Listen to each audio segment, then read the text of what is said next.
In this video, I'm about to show you how to play with friends in Minecraft PS5 from PC.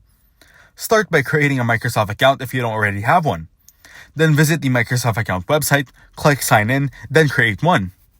Now enter an email address or create a new Outlook email, set a password, and follow the prompts to complete the setup. Next, ensure both players have Minecraft Bedrock Edition as it supports cross-platform play.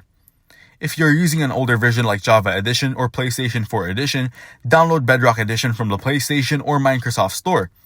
Now launch Minecraft on both PS5 and PC.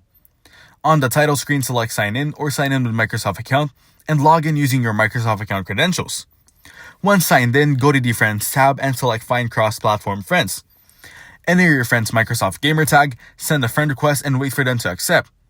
To join a game, open the Friends tab, look for your friend under Joinable Friends, and select their game. Confirm by clicking Proceed. If hosting, start a new world or open an existing one. Then ensure multiplayer is enabled in the game settings, allowing friends to join. To invite friends, open the game menu, select Invite to Game, and choose your friend from the list. You can invite up to 8 friends per session. Once they accept your invitation, they'll join your game. With this setup, you're all set to enjoy Minecraft adventures together across PS5 and PC. Thanks for watching. Don't forget to like and subscribe.